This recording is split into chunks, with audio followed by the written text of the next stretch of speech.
짧게 제가 한두 마디만 얘기하고 역시 여러분들의 고민을 들어보는 시간을 갖도록 하겠습니다. 부처님은 여러분도 잘 아시다시피 왕자로 태어나셨어요. 그리고 다음에 왕이 되실 분이에요. 그러니까 물질적으로 풍요로웠고 사회적 지위도 제일 높았고 인기도 좋았고 쉽게 얘기하면 남부러울 게 하나도 없었다. 그럴 때 남이 볼 때는 저 사람이 무슨 걱정이 있겠느냐 하는 그런 분이셨습니다. 그런데 인생살이라는 게 남보기하고 다르지 않습니까? 본인은 많은 고뇌가 있었습니다. 본인은 많은 고뇌를 갖고 있는데도 세상 사람들은 당신이 무슨 걱정이 있느냐 이렇게 말했어요. 어느 날 말을 타고 성 옆을 지나가는데 창문을 열고 어떤 여인이 시달타 태자가 지나가는 것을 보고 이렇게 노래했다고 합니다. 저런 분을 아버지로 둔 여인은 행복하겠다. 저런 분을 남편으로 둔 여인은 행복하겠다. 저런 분을 아들로 둔 여인은 행복하겠다. 옛날에 인도 당시에는 삼종지도라는 게 있었어요. 여인은 태어나서 3번 주인이 바뀌는 거예요. 태어났을 때는 누가 주인이에요? 아버지가. 결혼하면 누가 주인이에요? 남편이. 남편 죽으면 누가 주인이에요? 아들이. 3번 이렇게 주인이 바뀌어요. 여기 연세 드신 분들은 옛날에 호주 제도 아시죠?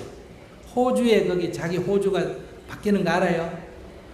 어릴 때는 호주의 부, 아버지를 쓰고, 그 다음 결혼하면 남편을 쓰고, 남편 죽으면 거기 아들을 써요.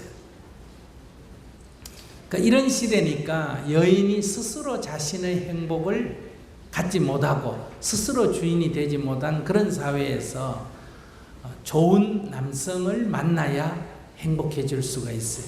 그래서 어릴 때는 좋은 아버지를, 결혼할 때는 좋은 남편을, 그 다음에 늙어서는 좋은 아들을 둬야 행복한데 저런 아버지, 저런 남편, 저런 아들을 둔 여인은 얼마나 행복하겠느냐. 그렇게까지 부러워 하셨던 분입니다. 그러나 정작 본인은 그렇지가 않았다. 우리 대부분은 이런 경제적으로 여유가 있고 사회적 지위가 높고 인기가 있으면 행복할 줄 알아요. 그래서 그렇게 해 주십사 하고 부처님께 기도를 해요. 근데 그 기도가 잘못된 게 아니라 부처님은 그런 상태에 있었는데도 그것만으로 인간이 행복해지지 않는다는 것을 경험하신 분이고, 그래서 그것을 내려놓고, 우리가 아까워하는 그거를 내려놓고, 그게 출가예요. 그래서 사람이 정말로 행복한 길, 정말 자유로운 길, 진정한 행복을 불교용어로 뭐라 그래요? 열반이라 그래요. 들어보셨죠? 진정한 자유를 뭐라 그래요? 해탈이라 그래요. 그러니까 해탈 열반을 찾아서 그 많은 부, 높은 지위, 인기를 다 내려놨다. 그래서 새로운 길을 가셔서 마침내 그 자유와 행복, 해탈과 열반을 증득했다. 그게 보리소나마레에서 깨달음을 얻으셨다 하는 겁니다.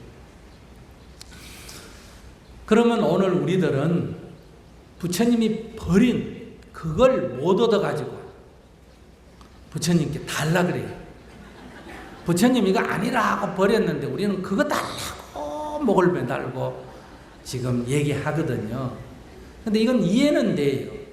우리는 왜냐하면 그런 지위에 아직 올라가 본 적이 없기 때문에 그렇게 되면 행복할 거다 이렇게 생각을 해요. 근데 제가 이렇게 스님이다 보니까 이렇게 다양한 사람을 만날 기회가 많습니다. 소위 말하면 인기 연예인이라는 사람들. 그분들 고민이 있을까요? 없을까요? 여러분들 볼 때 너무 부럽죠? 항상 웃고 있잖아, 그죠? 그런데 정말 자살하는 사람이 생길 정도로 지난번에 몇몇 분이 자살한 이후로 제가 그분들만을 위한 법회를 따로 해요. 워낙 그 자살을 예방하자고. 고뇌가 많다. 그러면 돈이 많은 소위 말해서 아무개 하는 이런 회장님들도 고민이 있을까요? 없을까요? 예, 많아요. 요즘 또 그런 분 중에 가끔 이렇게 감옥에 가시는 분 계세요? 안 계세요? 계시죠? 그럴 때 그런 분이 감옥에 가게 됐거나 가 있을 때 그 못 견뎌 하면 거의 지옥 같은 고통이에요. 그들에게는 말이에요. 그래서 그런 분 얘기 들어보면 가진 게 밖에서 볼 때와 달리 꼭 행복한 건 아니에요. 또 우리가 말하는 사회적 지위가 높은 사람, 뭐 총리다, 장관이다, 국회의원이다, 정치인이다 하는 분들 굉장히 우리 앞에서는 목에 힘주고 뭐 큰소리 치고 이런데 그분들 내면이 그렇게 행복하지 않습니다. 특히 그 지위가 떨어졌을 때 그들이 겪는 그 허탈감, 공허감, 소위 요즘 젊은 사람 얘기로 뭐라 그래요? 멘붕 하는 거 있죠. 이런 상태에 빠져가 헤매는 거 보면 정말 초라하고 정말 불쌍할 정도예요. 그래서 우리는 지금 그런 것을 못 얻어서 괴롭지만은 그런 것을 설령 얻는다고 하더라도 그것이 우리 인생의 행복, 자유를 가져다 주는 것은 아니다. 사는데 돈이 필요해요? 아니에요? 필요해요. 또 사회적 지위도 필요해요. 또 일정한 사람들이 나를 좋아하면 좋아요? 안 좋아요? 좋아요. 그걸 부정하자는 게 아니에요. 그 다 필요 없다 이런 얘기가 아니에요. 그 돈이 내가 아니다는 거. 내가 생활하는데 필요한 거지. 돈이 주인이 아니에요. 근데 우리는 지금 돈이 주인이 되고 내가 종노릇 하잖아요. 돈의 노예가 된다. 지위가 마치 나인 줄 착각을 해요.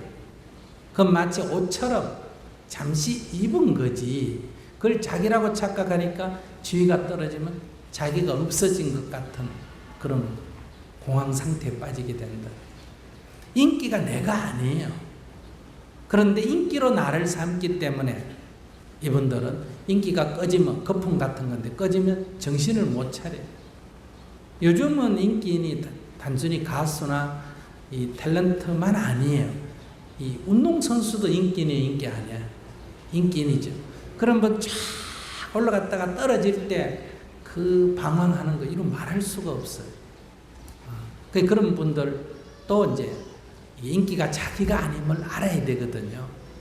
그러면 소위 겸손해지고 또 돈이 있어도 검소하게 살고 지위가 높아도 평범하게 살면 남이 겸손하다 그러거든요. 그랬을 때 오는 그 편안함 그리고 그 만족감은 이루 말할 수가 없어요. 근데 바로 부처님의 법의 위대함은 부처님은 못 먹고 못 입고 덜덜 떨어서 어떻게 수행해가지고 잘 먹고 잘 살았다 이런 가르침이 아니잖아요. 먹고 입고 자고 사는데 아무 문제가 없는데도 생기는 인간의 고뇌에 대해서 깊이 연구하셔서 그래서 그분께서는 있는 지위도 버리고 있는 옷도 벗고 맛있는 음식이 준비됐는데도 버리고 어떻게 했어요? 버려진 옷을 입고 나무 밑에서 잠자고 맨발로 다니시고 밥은 남의 집에서 얻어먹고 그렇게 살으셨잖아요. 그래도 뭐 했다? 그분은 행복하셨어요. 그분은 남으로부터 도움받는 게 아니라 늘 남에게 도움을 주셨어요. 이 세상에서 제일 높은 지위와 많은 부를 가진 당시에 인도에서 최대의 국가인 마가다국의 왕인 빈비사라 왕이 아무것도 갖지 않는 부처님께 부처님이 왕한테 가서 뭐 절이 한 채 필요합니다. 옷이 한 벌 필요합니다. 뭐가 필요합니다. 이런 얘기 해본 적이 한 번도 없고 항상 왕이 부처님한테 와서 어때요? 부인이 많으면 좋아요, 힘들어요? 여러분들은 좋다고 생각하지. 부럽죠? 잠을 못 잔대요. 왜냐하면 저녁마다 딴 여자를 만나는데 그 여자는 1년에 한 번씩, 6개월에 한 번씩 남자를 보니까 자기 할 얘기 다 해야 돼요, 안 해야 돼요? 해야 돼요. 그리고 또 여러 부인 속에서 왕자들이 여러 명이 나니까 아들, 딸들이 막 100명씩 되니까 서로 싸울까 안 싸울까? 싸워요. 그냥 싸우는 게 아니에요. 죽여요. 그 당시에 보면 거의 자기가 왕이 되려면 자기 형제 왕자들을 수십 명 죽이고 왕이 돼요. 그러니 그 부모된 마음에서 그게 얼마나 힘들겠어요. 이런 것부터 시작해서 온갖 괴로움이 있어서 늘 부처님께 찾아와서 이렇게 도움을 요청했어요. 그래서 우리가 영축산에 가서 보면 부처님이 영축산에 계시면 왕이 부처님 나 힘들어요. 왕궁에 오세요. 이러면 얼마나 좋겠어요. 식사 마련해놨으니까 이리로 오세요. 해가 부처님 오면 자기는 앉아가 고민 얘기할 수 있는데 부처님이 왕궁에 출입을 안 하셨어요. 초대 응하지를 않으시니까 죽으나 사나 자기가 어때요? 찾아가야 돼. 답답한 놈이 우물 판다고. 그죠? 그래서 그 상 중턱까지 걸어 올라가야 돼요. 마차도 못 가고 가마도 못 가고. 그러니까 신하들이 왕 가는 길을 다 닦아야 돼요. 부처님 때문에 닦은 게 아니라 길은 다 누 때문에 닦았다. 왕 때문에 닦은 거. 그래서 우리가 가보면 빈비세라 왕의 길 지금도 있어요. 영축산 올라가는 것만 빈비세라 왕의 길이 아니라 부처님께서 동굴에 머무셨던 곳마다 여러분들은 못 가지만 저는 답사를 다니면 다 거기 축대를 쌓고 길을 닦아놨어요. 부처님을 위해서? 아니요. 왕이 부처님을 뵈러 가니까 왕을 위해서 닦은 거예요. 이렇게 부처님께서는 평등하셨습니다. 왜 이 말씀을 드리냐 그러면 우리가 지난 세기 한 50년 전부터 지금까지는 먹고 사는 게 좀 힘들었어요. 그래서 이 복을 비는 좀 출세했으면 좋겠다, 돈 벌었으면 좋겠다 이런 거를 부처님께 많이 매달렸는데 이제 우리도 부처님만큼은 아니더라도 먹는 거는 정도 해결됐어요, 안 됐어요? 됐죠? 입는 것도 입고 보면 다 잘 입고 있네요. 사는 집도 옛날에 뭐 비세는 거 물 받치고 뭐 우산 받치고 이런 거 없잖아, 그죠? 그러니까 아직도 부족하지만은 그래도 옛날에 비하면 이 물질적인 거는 몇십 배 좋아졌어요. 만약에 물질적인 걸 갖고 우리가 행복할 수 있다면 30년 전에 비해서 지금 생각해 보면 지금 사람 괴로우면 돼요, 안 돼요? 안 돼요. 늘 웃고 살아야 돼요. 그런데 인상 쓰는 거는 30년 전보다 더 했으면 더 했지 적지가 않다 이거예요. 그러니까 지금 우리가 겪고 있는 이 문제는 여러분들이 생각할 때는 아직도 돈을 더 벌면 지위가 더 높아지면 인기가 더 있으면 뭐 건강하면 이런 식으로 해결되는 것 같지만은 이제는 아니에요. 이 좀 돌이킬 줄 알아야 돼요. 이제는 이런 방식으로는 끝이 없다. 그럼 미국 사람이나 보면 알아요. 미국 사람들 우리보다 2배 잘 살아요. 그런데 미국 사람들 우리보다 2배 행복하다고 말할 수 있어요? 아니에요. 우리는 남북 간에 막 휴전선 두고 내일이 전쟁이 일어날지 모르는 이런 상태에서도 북한이 막 불바다 하겠다 이래도 우리 태평같이 이렇게 사는데 미국에 가봐요. 공항에 들어가는 것부터 관청부터 막 덜덜덜덜덜 떨고 살아요. 불안 속에서. 그래서 지난 4월 달에 막 남북 간에 긴장이 고조되니까 우린 그래도 뭐 주가도 안 떨어지고 사재기도 안 하고 막 사는데 외국 사람들이 볼 때는 한국 사람들이 이상하다는 거예요. 자기들 같으면 난리가 나야 되는데 뭐 배짱이 좋아서 그런지 몰라서 저런지 이런 걸 볼 때 미국이 객관적으로 보면 우리보다 10배 더 안전한 나라인데도 더 불안해하고 2배 더 잘 사는데도 더 궁핍해하고 살아가고 있어요. 그래서 우리가 앞으로 경제가 성장한다고 꼭 행복해지는 것은 아니다. 그러면 우리가 바라는 자유와 행복은 어디서 찾아야 될 건가? 여기에 이제 진짜 부처님의 법이 필요한데, 왜? 부처님은 이런 조건에서 해결되지 않는 인간의 고뇌에 대한 답을 찾으셨기 때문에 그래요. 어쩌면 살만한 사람들에게 그들이 짊어지고 있는 고뇌를 벗어나는 데는 이제는 처방약이 부다담마 불법밖에 없다 하는 시대에 이르렀습니다. 그래서 유럽이나 미국의 부처님 법이 급속도로 지금 퍼져나가는 이유가 거기에 있고, 우리 사회에서도 이제는 여러분들이 문화적으로 그냥 의지하는 그것이 단계를 넘어서서, 이제는 불교니 기독교니 종교 믿니 안 믿니를 넘어서서 정말 인간의 고뇌를 해결하는 데 있어서 부처님의 법이 보편적으로 접근되어지는, 요구되는 이런 시대에 살고 있다. 그렇기 때문에 우리 불법의 측면에서 볼 때는 새로운 불법의 꽃이 필 아주 좋은 조건에 지금 놓여 있다. 그런데 문제는 여러분들이 불법에 귀의해서 법을 통해서 가피를 입어야 되는데, 아직도 이런 물질적인 것에만 복을 구하고 있기 때문에 불법의 위대함, 불법의 소중함을 아직 모르고 있어요. 그래서 자신감이 지금 결여되는 거예요. 그래서 여러분들이 조금만 더 법에 대한 이 가피를 잊게 되면 이 법의 위대함을 저절로 알게 돼요. 그래서 믿고 싶어서 믿는 게 아니라 저절로 믿어지고 저절로 고개가 숙어져가 귀의가 되는 이런 시대에 왔어요. 그래서 여러분들은 잘 못 느낄지만은 지금 젊은이들 그리고 이 비종교인들 또는 다른 종교에 다니지만은 인생 문제가 해결 안 되기 때문에 불법에 귀의하는 게 한국 사회도, 서양 사회뿐만 아니라 한국 사회도 지금 빠르게 진척이 되고 있다. 그런 이제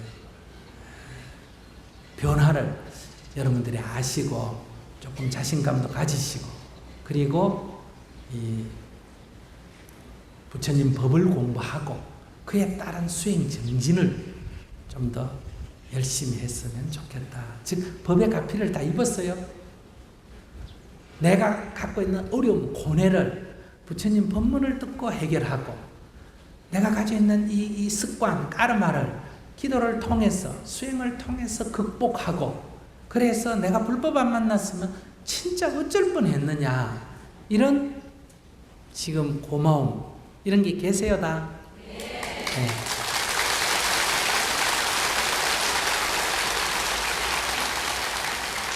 우리가 그런 걸 가지고 있다면 숫자가 중요한 거 아니에요.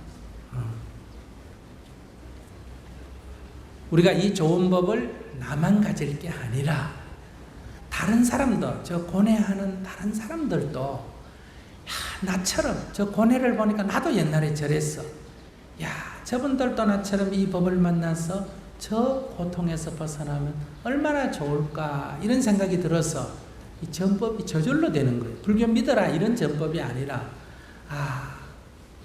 그 힘들어하는 걸 들으면서 저도 옛날에 그랬습니다 하고 첫 번째 뭘 해야 된다? 동조를 해야 돼. 근데 보통 이렇게 공부 좀 한 사람, 너 수행을 안 해가 괴롭지, 공부 좀 해, 이러면 기분 나빠해요. 그래 니 잘났다, 이렇게 나온단 말이에요. 그러니까 항상 힘들어하는 사람은 같이 그래 나도 그랬어, 나도 남편 때문에 힘들었어, 나도 자식 때문에 힘들었어, 나도 부도나고 참 힘들었어, 나도 건강이 안 좋아서 참 힘들었어, 이렇게 공감을 먼저 해줘야 돼. 그리고 두 번째, 그런데 나는 이렇게 법문을 듣고 이렇게 수행을 하면서 그래도 조금 좋아졌어. 너무 많이 좋아졌다면 안 돼. 그러면 이게 사기치나 이런 생각이 들기 때문에 옛날보다는 좀 좋아졌어, 지금도 좋아져 가고 있는 중이야, 이렇게 해야 이게 딸려온다 이 말이에요. 이렇게 해서 너도 한번 들어봐라. 너도 한번 책을 봐라. 너도 한번 기도를 해봐라. 이렇게 인도를 하는 걸 뭐란다? 전법이라. 그래서 첫째는 자기가 먼저 수행을 해서 자기가 먼저 효험을 봐야 돼요. 자기가 효험을 안 보고는 권유하는 힘이, 파워가 없어요. 내가 딱 효험을 보면 어떤 약을 먹고 내가 지병이 나았다면 어때요? 그거 야 그냥 먹으면 된다 이렇게 탁 자신 있게 말하잖아요. 첫째, 내가 효험을 봐야 된다는 거. 두 번째, 그럴 때 남에게 권유가 세력을 모으기 위해서가 아니고 정말 그를 위해서 이렇게 자비심을 가지고 우리가 전법을 할 수가 있다. 그래서 수행, 둘째는 전법, 그리고 세 번째는 근데 우리가 전법이라는 게 우리의 인연이 우리의 이 한계가 있기 때문에 이 세상 사람에게 모든 사람에게 다 전법을 할 수가 없어요. 법의 인연이 없는 사람도 괴로움을 조금이라도 덜어지이다 하는 게 대승불교의 발언입니다. 소승불교는 자기 수행 그리고 전법까지만 끝나는 게 소승불교라면 대승불교는 그들이 비록 불법을 만나지 못한 상태로도 어때요? 그들의 괴로움이 나로 인해서 조금이라도 덜어지이다 하는 게 이게 대승불교예요. 그게 뭐냐? 만약에 남북간에 지금 전쟁이 딱 막상 터진다 하면 죽는 사람이 있을까 없을까? 부상당한 사람이 있겠죠. 이산가족 생기겠죠. 재산 손실 생기겠죠. 그럼 많은 사람에게 고통이 있습니까 없습니까? 있죠. 근데 만약에 우리가 노력을 해서 이 전쟁이 안 나도록 하면 많은 사람을 행복하게 해줬어요 안 해줬어요? 했죠. 그들은 우리가 행복하게 해준 줄도 알아요 몰라요? 몰라. 지가 잘났어 이게 평화가 온 줄 알아요. 그래도 괜찮아. 이렇게 함으로 해서 그들에게 고통이 일어나지 않도록 고통이 일어났다 하더라도 그 고통이 적어질 수 있도록 하는 이런 실천, 이게 하와 중생이에요. 이게 우리가 요즘 말하면 무슨 실천이다? 사회적 실천. 환경이 더 이상 악화되지 않도록 아시겠어요? 남북 간의 평화가 유지되도록 북한에 굶주리는 아이들이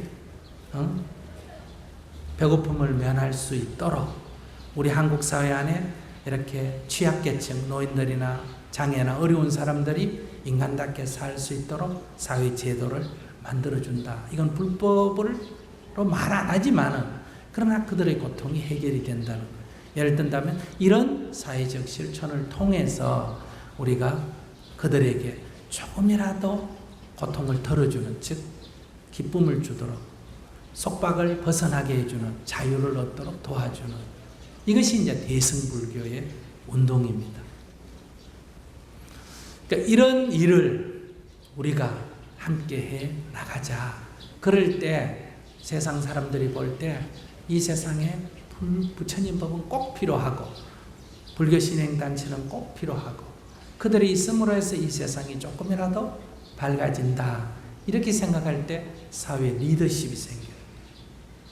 우리가 뭐 권력을 찾겠다 이런 게 아니라 사람들이 도움을 얻으니까 저절로 이렇게 따르게 된다. 이렇게 했을 때 우리가 사회의 리더십을 가질 수 있어요. 신라 시대에 보면 중국에 유학 갔다 오신 스님들이 사회 여러 분야에서 가장 앞선 이 지도자가 되지 않습니까? 그러니까 권력을 찾고 이렇게 하는 게 아니라도 왕의 스승이 되고 국가의 스승이 되고 이래서 사회를 통합시키는 그런 역할을 했다. 그런데 우리가 이런 지도력을 조선시대 500년간 탄압을 받으면서 잃어버렸어요. 그러다 보니까 우리 불교도들이 자신감이 많이 없어졌어요.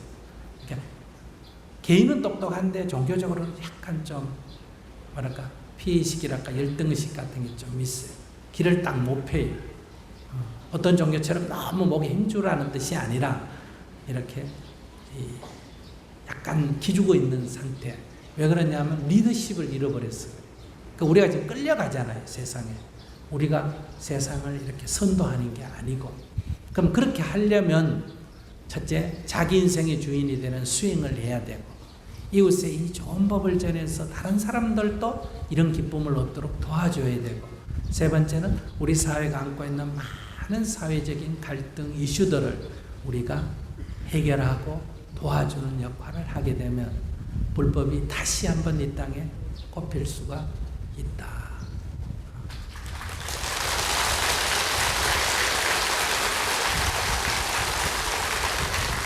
자, 그러면 여러분들 이제 그럼 불법에 얼마나 효험이 있는지 이거는 사례를 갖고 한번 얘기를 해봅시다. 여기 계시는 분 중에 자기에게 평소에 궁금한 게 있으면 뭐든지 물어도 좋고, 평소에 괴로운 게 있으면, 답답한 게 있으면 뭐든지 내놔도 좋아요. 그러니까 아무 주제, 그게 뭐 사회적이든 개인적이든 종교적이든 주제에도 관계가 없고 방식에도 관계가 없이 그냥 하고 싶은 대로 얘기를 하시면 돼요. 다만 시간 제한이 있으니까 너무 길게 하지는 않는다. 인생 스토리를 다 얘기하시는 분이 있거든요.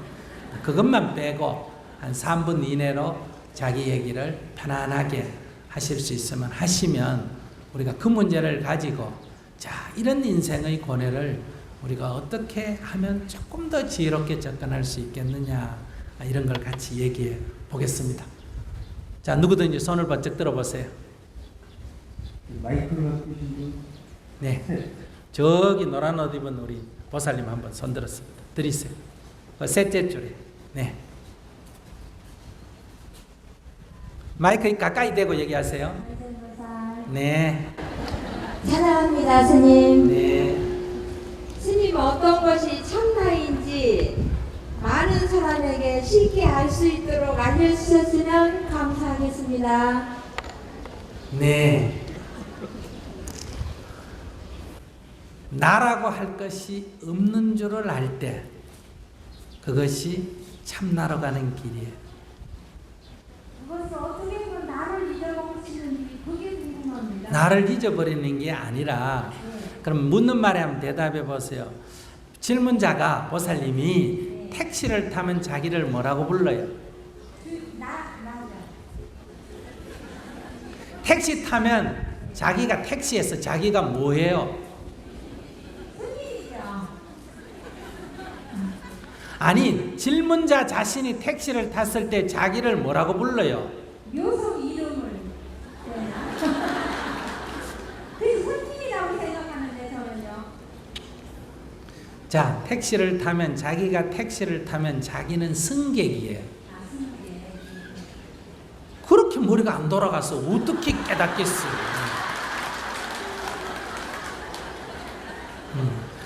그러면 자기가 가게에 가면 자기를 뭐라고 불러요? 어이구, 이제 되네, 손님. 자기 아들이나 딸을 만나면 자기 뭐라고 불러요? 엄마, 부모죠. 엄마. 부모. 네, 부모. 그럼 자기 남편을 만나면 자기 뭐라고 불러요? 아내. 엄마는 돌아가셨죠? 만약 엄마를 만나면 자기 뭐라고 불러요? 아니, 자기 어머니를 자기가 만나면 자기를 뭐라고 부르느냐고. 그래, 딸. 절에 오면 자기는 뭐라고 불려요? 신도. 그러면 그 중에 어느 게 자기예요? 어느 게 진짜 자기요? 그 지금 중에 손님, 승객, 딸, 엄마, 이런 것 중에 아내, 이런 것 중에 어느 게 진짜 자기요?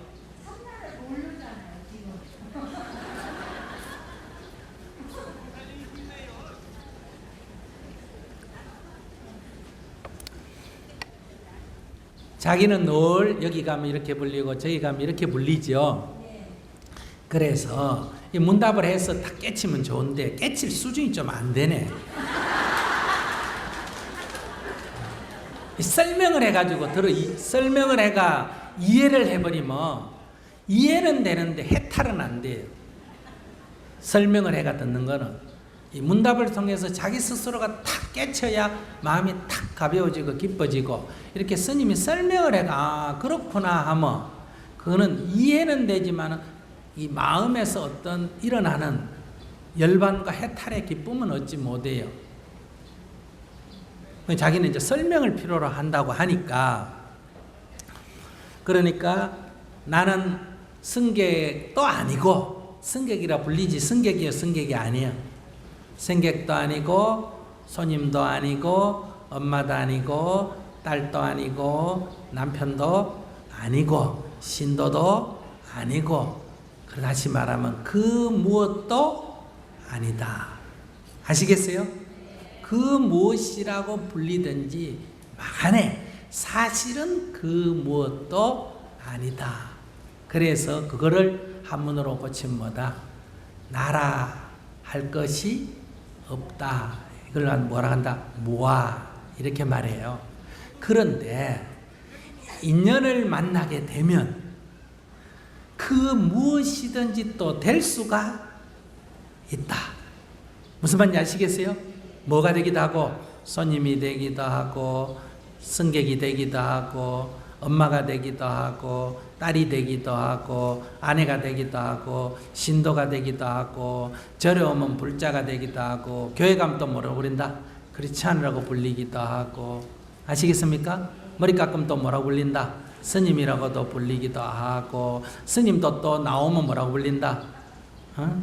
이렇게 그 무엇도 아니기에 인연을 따라서 그 무엇도 될 수가 있다. 그 무엇도 아닌 것이 공이고, 그 무엇이든지 될 수 있는 게 뭐다? 색이다. 그래서 뭐라고 한다? 색즉 시공이요 공즉 시색이라고 그런다. 그래서 법성계에 불수자성, 스스로의 성품, 무엇이다라고 하는 스스로의 성품을 지키지 아니하고, 그게 공이란 뜻이에요. 수연성, 인연을 따라서 이루어진다. 이런 얘기예요. 그래서 우리는 그 무엇이 되기도 하고 그 무엇도 아니다. 이런 얘기예요.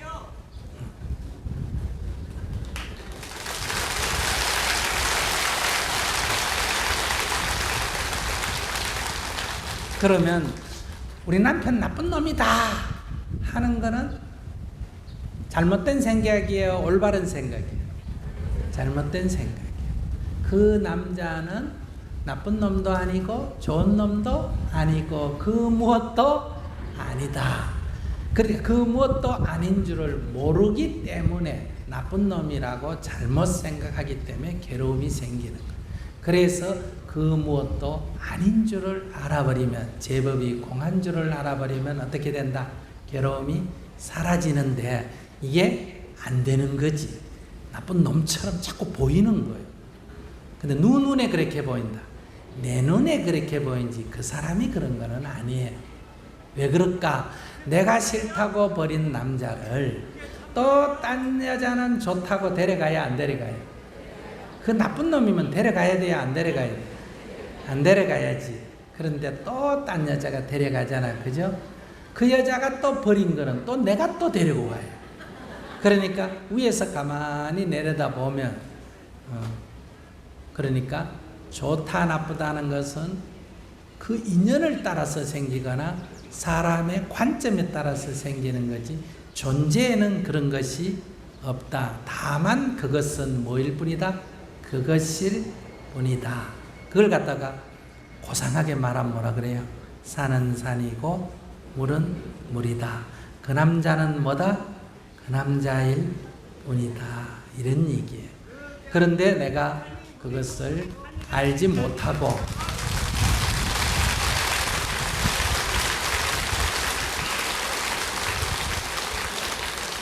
우리가 그것을 알지 못하고 상을 짓고 그 상에 집착하기 때문에 우리가 고통이 생기는 거예요.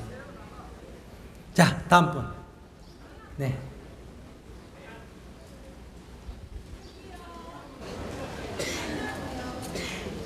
저는 돌아가신 아빠 생각이 너무 많이 나서 네. 저한테 여쭙고자 하는데, 제가 일찍 시집을 왔어요. 아빠가 너무 보수적이어서 친구들이랑 노는 것도 별로 안 좋아하시고 해서 그냥 말씀에 따라서 일찍 시집을 왔는데, 일찍 시집을 와서 나오고 보니까 아빠가 너무 그리운 거예요. 그리고 돌아가시고부터는 그게 그게 더 그리운 거예요.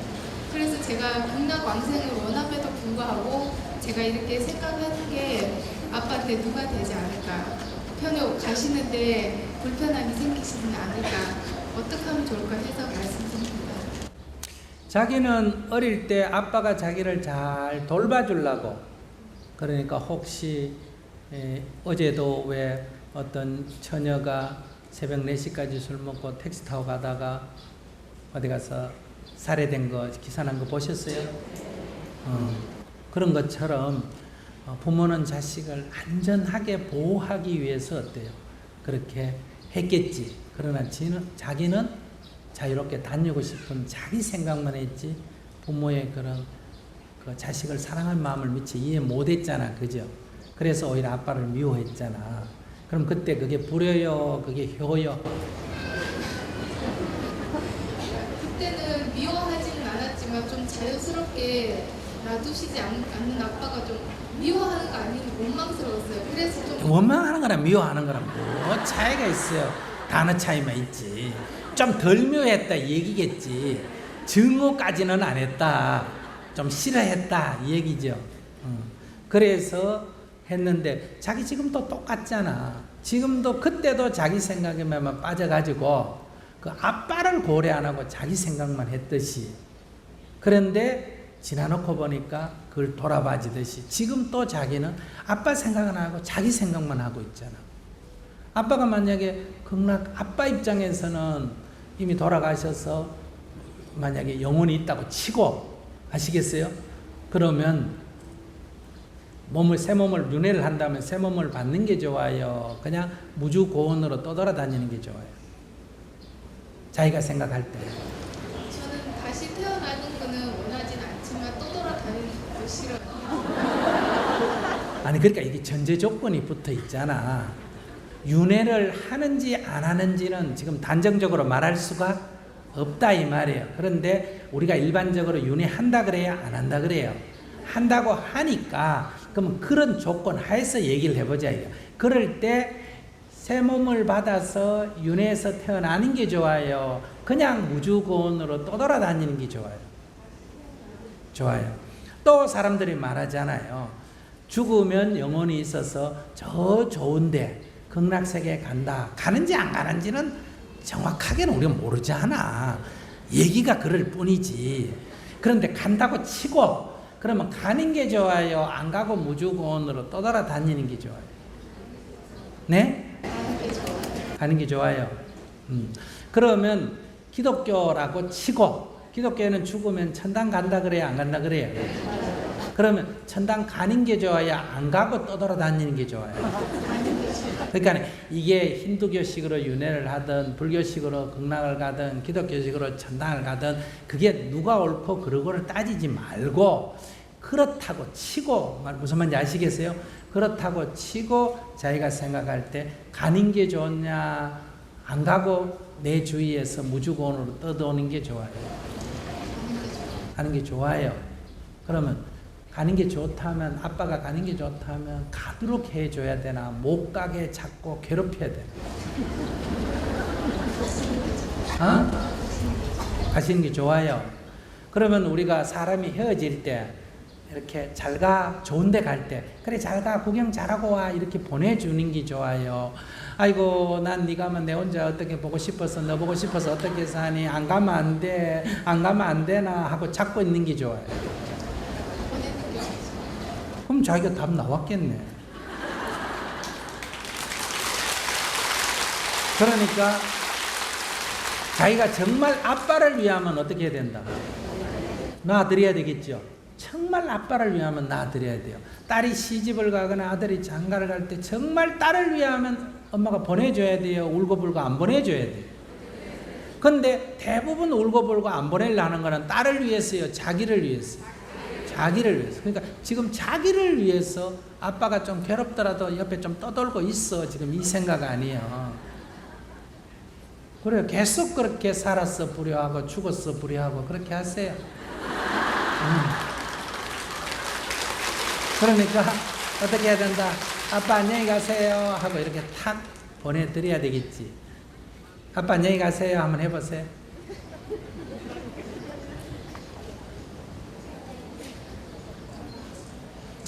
보내주기 싫다 이거지. 아빠 안녕히 가세요. 근데 가라고 하면서 팔을 잡아다니는 거와 똑같은 말이에요. 그거는 아빠 안녕히 가세요 하고 이러면 그게 갈 수 있어. 부모가 애들 같으면 가지만은, 애면 그래도 뭐 가라니까 가지만은, 부모는 말보다는 마음을 잃는데 딱 삽박하게 얘기해봐요. 아빠 안녕히 가세요. 안녕 이래봐. 아빠 안녕히 가세요. 안녕 이렇게 크게. 천도라는 건 뭐냐? 천도라는 거는 놓아드리는 거예요. 무슨 말인지 아시겠죠? 천도라는 건 내가 놓아드리는 거예요. 내가 미워했던, 내가 좋아했던, 일단 이생의 옷을 벗었기 때문에 어떻게 해야 된다? 놓아드려야 돼요. 놓지 못하고 잡고 있으면 이제 천도가 안 되는 거고, 놓아버리면 천도가 되는 거예요. 그러니까 쉽게 가면 같은 형제라도 누나는 엄마 하고 못 놓고 잡고 있고, 동생은 탁 놔버렸다고 할 때 어디 용한 무당한테 가서 물으면 동생 보고는 아무 말도 안 하는데 언니 보고 뭐라 그럴까? 아이고 조상이 엄마가 천도가 안 됐다 이런 말 듣는데 무슨 말인지 아시겠죠? 그러니까 탁 놔야 돼.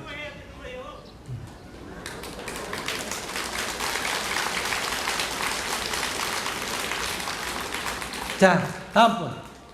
자, 이제 이쪽 펜에서 마이크, 이쪽에 없어요? 가운데 한번 주세요, 그 마이크.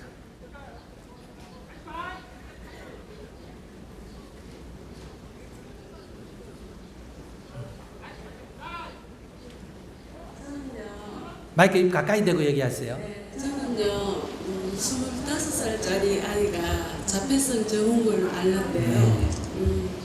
정신연령은 이제 3, 4세 정도 돼요. 여태까지 키워오면서 힘든 일도 많고 했는데, 지금까지는 제가 건강하고 했으니까 괜찮았는데, 이제 앞으로가 문제예요. 사후가 문제인데, 그때 제가 떠나고 난 뒤에는 어떻게 해야 할지, 그게 제일 좀 문제입니다. 그렇죠. 어떻게 하면은 마음 놓고, 푸근하게 갈 수 있을까?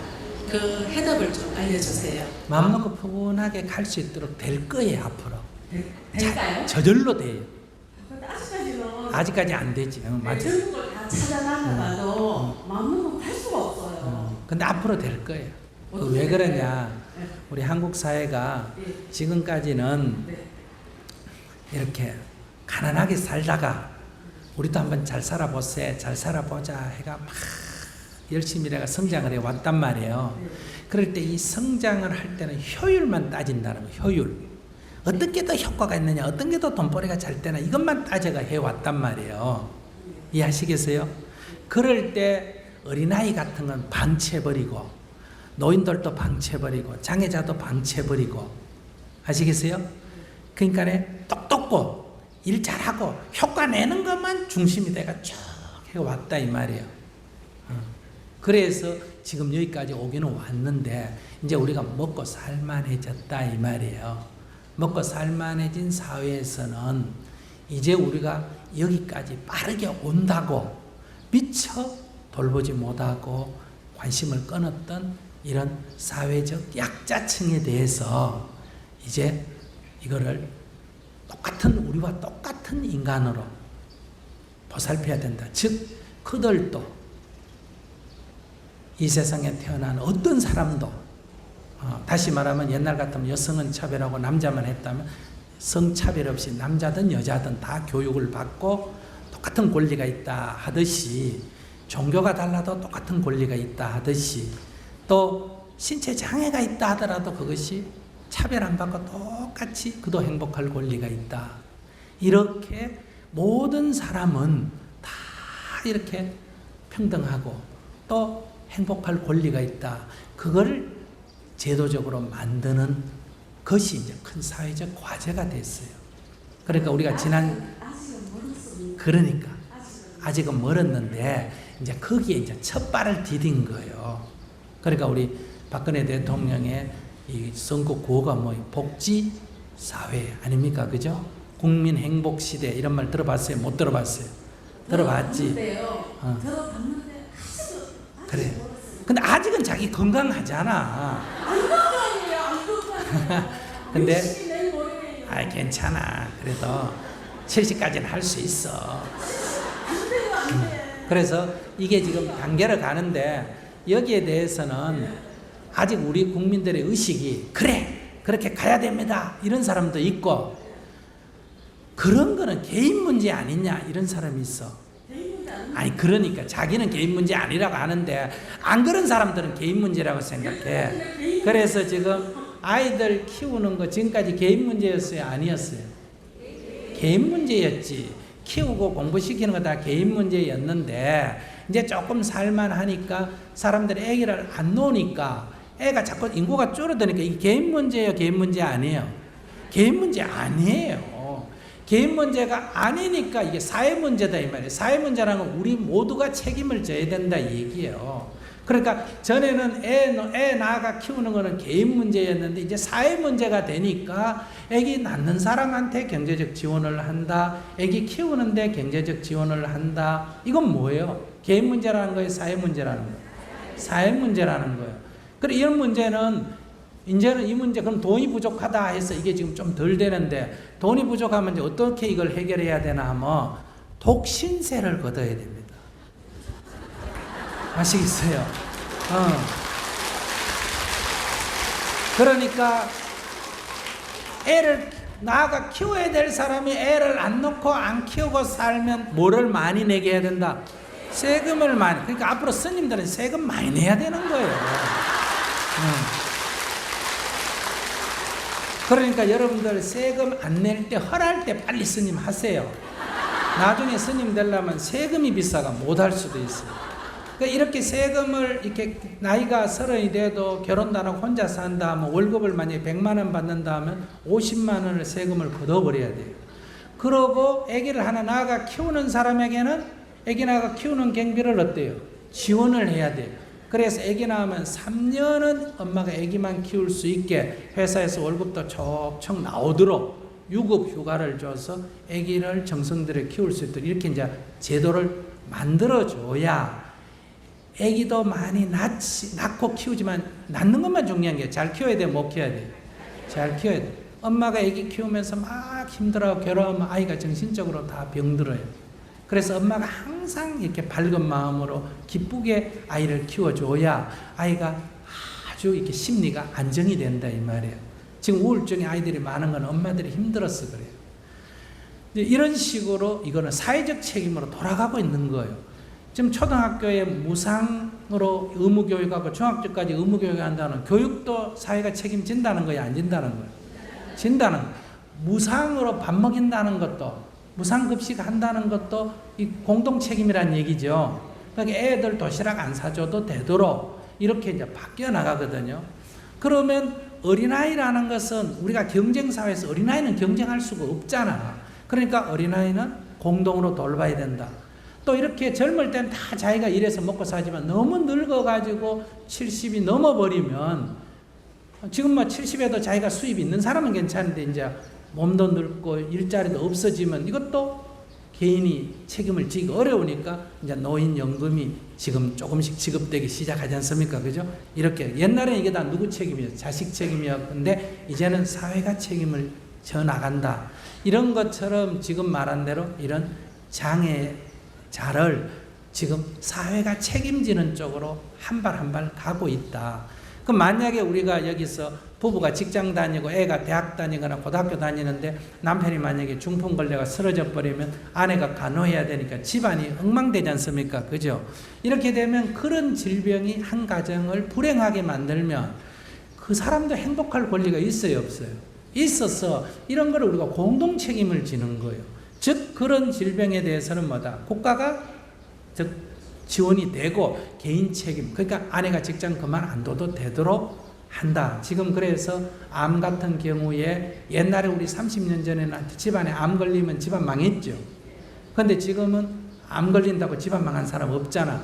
이제는 어떤 식으로까지 지금 나왔나 하면 1년의 의료비를 개인이 부담하는 걸 100만 원이 넘지 않도록 하겠다. 그 말은 아무리 1,000만 원짜리 의료비가 드는 병이 걸리더라도 일정한 경비 이상은 뭐다? 공동으로 부담을 한다. 그럼 나는 병도 안 났는데 돈만 내고 손해 아니냐 하는데 그런 사람은 자기가 병 나면 되는 거예요.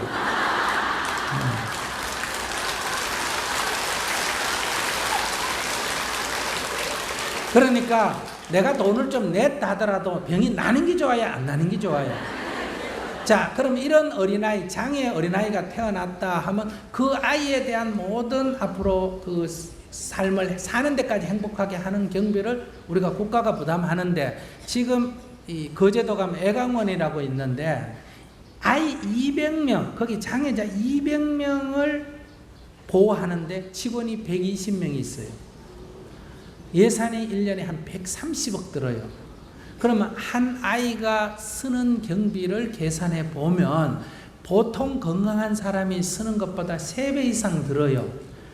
그럼 옛날에 뭐 살 때 경제 효율을 따질 때 이거 낭비요, 낭비 아니에요?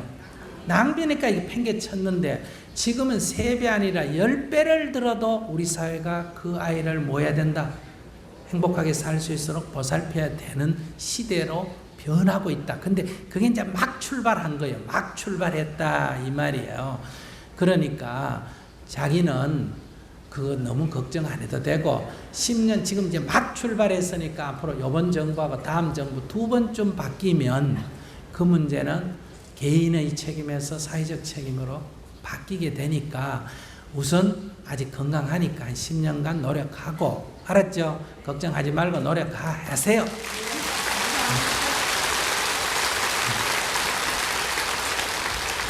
그런데 이 불자 마이크 주세요. 저분께 잠깐 줘보세요.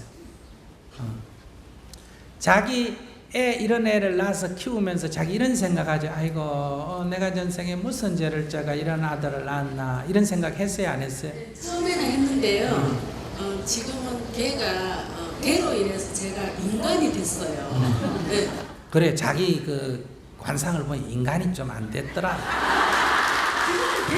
그래, 지금 원래 업대로 원래 업은 좀 성질이 좀 더러워. 맞아. 그래. 그래서 이럴 때 우리가 이 아이를 하나의 업보로 생각하면 그거는 불교를 잘못 공부하는 겁니다. 아시겠습니까? 불교라는 것은 저놈의 나쁜 불행이 일어날 저놈 나쁜 짓을 해가 불행이라고 이렇게 보면 안 돼요. 예를 들면 어떤 데 보면 미얀마에 지난번에 왜 태풍이 불어가 많은 사람들이 죽었잖아. 그럼 사람들이 이러잖아. 기독교인들은 저거 불교 믿어가지고 벌 받았다. 그거는 증오예요. 증오. 자기 뜻대로 자기들 하지 않는 데는 안 한다고 표현하는 증오예요. 그러니까 불법은 진리는 그런 거 아니에요. 원래 인간은 제 힘으로 살아야 돼요. 그러나 이런 불행을 겪었을 때는 뭐다? 그것이 내 나라 사람이 아니고 그것이 내 형제가 아니라도 그 불행을 우리가 함께 도와서 이겨내자 하는 게 부처님의 가르침이에요. 이해하시겠습니까? 그러니까 일본에 지진이 나가지고 많은 사람이 죽었을 때 우리 감정으로 인간적 감정만 생각하면 그놈의 새끼들 독도를 찍었다이라 그러고 아직도 위안부나 이런 문제 그러고 사과도 안 하고 하니까 벌 받았다. 이렇게 접근하는 것은 불법이 아니에요. 그건 인간의 중생의 감정입니다. 이해하시겠습니까? 그럼에도 불구하고 불행을 겪었을 때는 그들에게 뭐다? 그 불행을 극복할 수 있도록 우선 먹을 게 없으면 먹을 걸 주고 일정한, 즉 우리보다 더 잘 살아도 지금 이 재난에서는 도와서 그 몇 달간 극복하는 데 우리가 도움이 되도록 하자. 이게 불법이에요. 아시겠죠? 북한에서 뭐 미사일을 쏜다, 뭘 핵실험을 한다 하니까 굶어 죽는다 그러면 아이고 저놈 새끼들은 못되게 하니까 저러니까 싸다 이렇게 하면 안 돼요. 세상 사람은 그렇게 할 수가 있어요. 왜? 감정에 치우치니까. 그러나 우리는 그걸 보는 게 아니라 그 아래에서 아이들이 굶주리고 있고 병들어 있고 하면 그들 다 하는 속에도 아이들은 뭐 해야 된다? 돌봐야 된다. 이게 부처님의 가르침이에요. 그러니까 이게 무슨 업보고 이렇게 접근하는 것은 올바른 불법을 잘못 이해하는 거다. 그러니까 오히려 이게 내 아이로 왔으니까 나는 불자니까 돌볼 수 있잖아. 다른 사람 집에 갔으면 이게 팽개쳐질 위험이 있잖아. 그죠? 그러니까 내가 부처님께서 관세음보살께서 내가 돌보라고 여기에 보내셨구나. 이렇게 돌보다 보면 내가 뭐가 된다? 변한다. 즉 자기가 아까 좋아졌다 그랬잖아. 그죠? 인간이 됐다 이랬는데 이렇게 해야 돼요. 근데 우리 세상에 한번 보세요. 제 아이도 버리잖아요. 그런데 수녀님이나 이런 분들은 남의 아이도 어때요? 하나도 아니고 여러 심어서 이렇게 돌보지 않습니까? 그건 뭐예요? 그들의 신앙에서는 우리가 하나님의 은총을 조건 없이 바란다면 나 또한 다른 사람에게 어때요? 은혜를 조건 없이 베풀어야 내가 뭘 받는다? 구원을 받는다. 그런 신앙에서 하는 거란 말이에요. 그러니까 이 세상에서 받는 상은 작은 거고 저 하늘나라에 가서 받는 상은 크다. 이런 거예요. 이거 이제 불교에서는 뭐예요? 우리가 유상보시 뭘 해주고 딱 이자 받듯이 받는 거는 작은 상이고 무주상보시 아무런 조건 없이 베푼 거는 한량없이 공덕이 크다. 건강경에 나옵니까? 안 나옵니까? 이루 말할 수가 없다. 이런 얘기란 말이에요. 그렇기 때문에 내가 아무런 조건 없이 이 아이를 베풀고 여기에 이 아이도 이렇게 장애가 있는 아이도 다른 아이와 다름없이 그 수준에서 행복할 권리가 있다. 그러니까 이 아이가 커서 뭐가 되고 돈을 벌고 이렇게 생각하면 이 아이는 이 아이 조건에 맞게 어때요? 행복할 권리가 있고 나는 그것을 조금 돕는다. 아시겠습니까? 그리고 좀 힘든 건 맞아요. 그러니까 우리 불자들이 저분을 같이 좀 돕든지 이제 이것이 사회적으로 우리 국가가 의식이 깨가니까 이렇게 변해서 점점 좋아질 거니까 항상 감사 기도를 하면서 돌봐야 됩니다. 알았죠? 네. 자, 저기 아까 손 많이 들었는데 저기 한번 주세요. 저 손 드시고.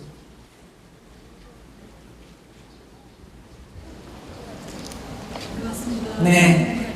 저희 작년 5월부터 제가 아들이 큰애 작은애가 올해 20살인데요. 작년에 재수할 때 5월달부터 굉장히 많이 괴로워하더라고요. 네. 밖에 나가지도 않고 집에서 그냥 좀 어떻게 보면은 물건을 던지기도 하고 막 그래서 저도 마음이 너무 괴로워서 이제 막 찾아보다가 오는 스님 영상 많이 듣게 됐거든요. 네. 또 올해는 이제 지금 2달째 정토에 나가게 됐고요. 그래서 반갑고요. 근데 이 녀석이 다시 삼수를 하는데 다시 5월이 돼서 또 비슷한 증상을 보이는 거예요.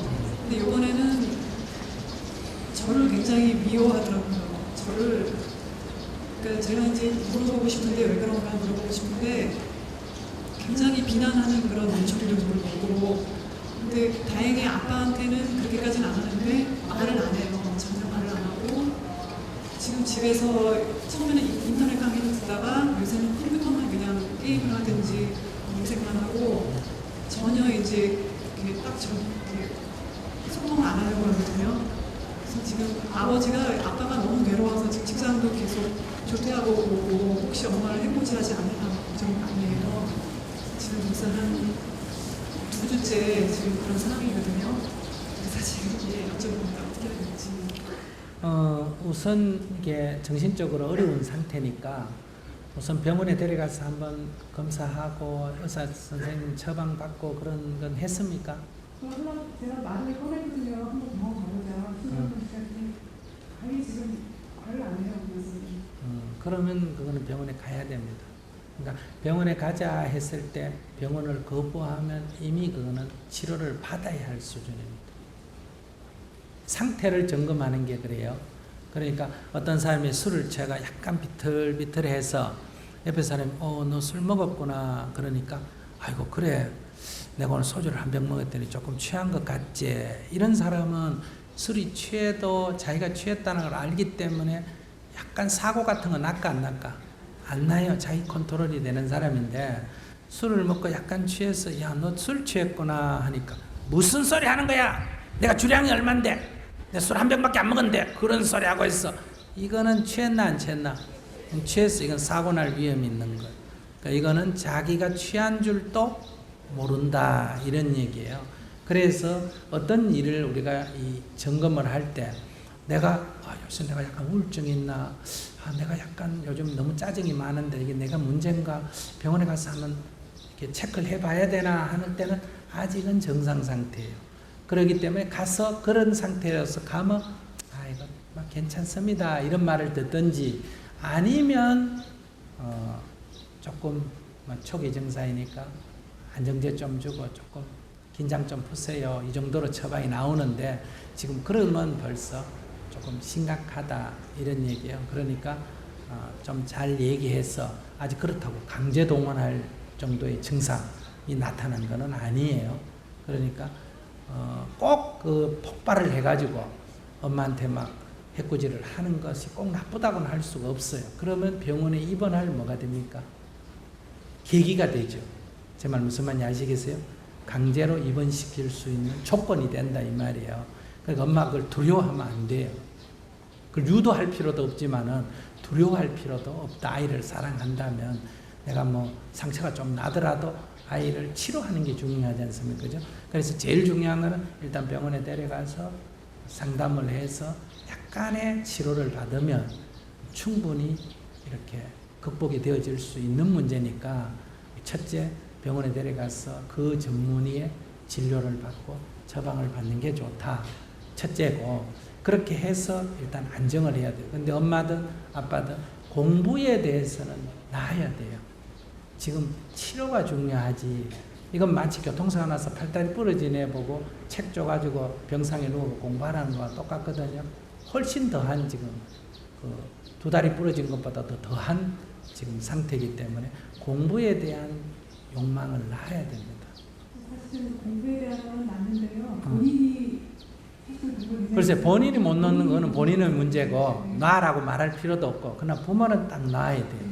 더 이상 거기에 대해서는 언급을 하지 말고 일단 치료가 요하니까 그렇게 병원에 데려가는데, 그것도 금방 엄마가 억지로 끌고 가도 지금 문제니까 조금 더 기다려 증상을 봐서 계기를 해서 병원에 일단 가야 된다는 걸 알고 계시고, 그러면 두 번째 자기가 지금 할 수 있는 건 뭐냐, 이 아이가 커서는 어떤 이런 갈등이나 심리적 압박, 학습에 대한 심리적 압박, 시험 이런 것 때문에 증상은 나타났지만은 그 뿌리, 씨앗이 심어진 거는 얘가 어릴 때 심어진 거예요.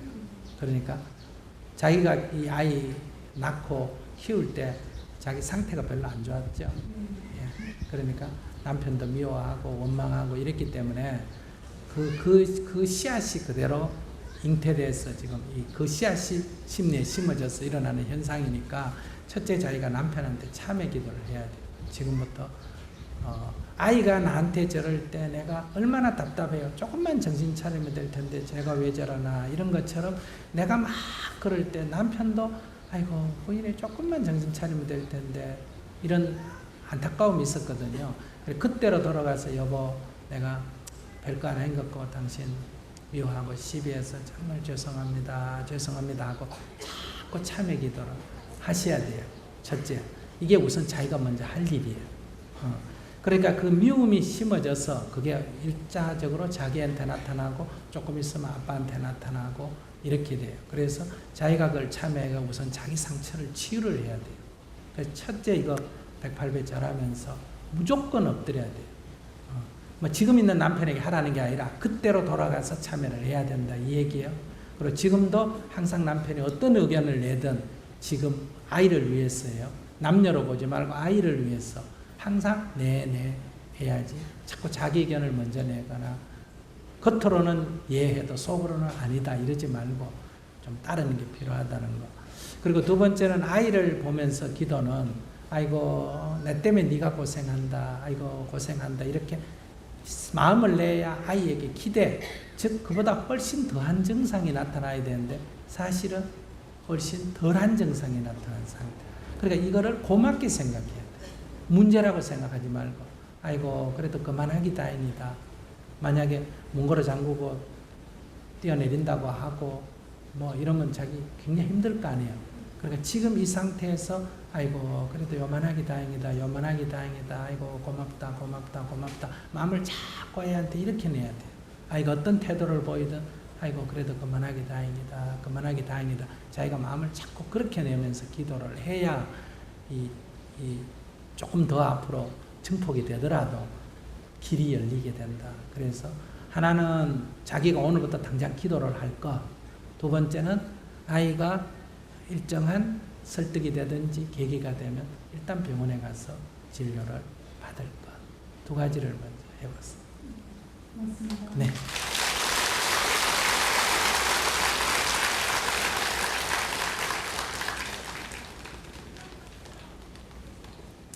저기 노보살님 한번 손을 끄덕 들고 무슨 할 말이 많으신지. 감사합니다. 네. 그게 아니고요.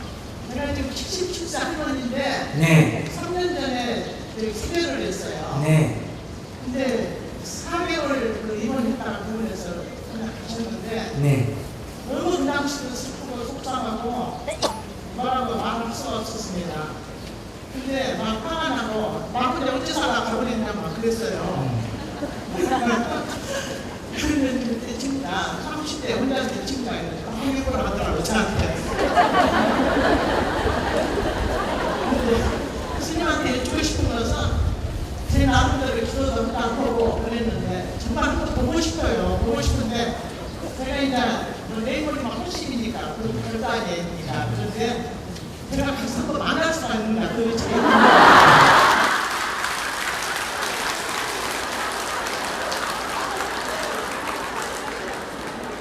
근데 거사님 4개월 병원에 있다 돌아가셨다 그랬죠? 근데 만약에 한 4년쯤 있다가 돌아가셨으면 어떨까? 제가 뭐 그렇게 아무리 복이 없겠어요. 그 정도는 안 되겠죠. 그러니까 자기가 정말 복이 있었으면 한 4개월쯤 아프다 돌아가셨으면 자기 지금 이런 고민 안 해도 돼요. 왜냐면 한 4년쯤 지나면 아무리 사랑하고 아무리 부모든 남 사랑해도 나중에 지치면 어떤 마음이 들어요? 아이고 막 이래서 하는 게 죽는 게 낫지 않을까 이런 마음이 들 때 이제 돌아가시면 울기는 울어도 이렇게 지금 정은 이렇게 남아서 이런 거는 안 생겨요. 그래서 여기 연세 드신 분들 자기 원하는 건 이래요. 아이고 막 자는 듯이 죽었으면 좋겠다 이런 마음이 들죠. 그러면 극락 못 가요. 자는 듯이 그래 죽으면. 첫째, 그래 죽으면 그냥 이렇게 멀쩡하게 탁 죽어버리면 남은 사람 자식이든 남편이든 아내든 저렇게 아쉬울까 안 아쉬울까? 아쉬우니까 죽은데 계속 울고불고 잡아당길까 안 당길까? 그러면 못 가. 하루도 그 생각이 안 나는 날이었고 아니 그러니까 얘기 들어 못 가. 그러니까 그 정을 떼려면 이 자식들의 이게 내 극락 가는 거 방해하는 이 아이들을 정리를 하려면 몇 년쯤 알아 누워 있어야 된다. 한 3년쯤 알아 누워 있어야 돼요. 아시겠어요? 그러면 마음에서 아이고 마 돌아가시기 낫겠다 이래 가지고 이제 딱 죽으면 이제 초상집에서 울기는 울어도 울다가 에고 하다가 야야야야 저 상체라 상 올려라 이러고 또 에고 하다가 또 하고 뭐 그 상속 문제 막 연쟁하다가 또 에고 하다가 그러지 않아. 스님들도 보면 49제 지내다가 막 한참 연불하다가 야야야 숟가락 꽂아라 이러잖아. 왜? 거기 아무 집착이 없기 때문에. 근데 진짜 슬픈 사람은 우는데 정신이 팔려가 밥도 못 먹잖아. 그죠? 근데 정이 끊어지면 어떠냐? 울다가 또 가서 밥은 또 잘 먹고 와서 또 울고 또 가가지고 친구하면 또 얘기 한참 하다가 와가 또 울고 그럼 이게 정이 끊어졌다는 얘기거든요. 그래서 이게 조금 아프다가 죽는 게 좋아요. 자는 듯이 죽겠다 이런 생각하지 마세요. 그러면 자는 듯이 만약에 죽었다 하면 누구한테는 좋다. 죽는 사람한테는 좋은데 이게 사는 사람이 문제예요. 저렇게.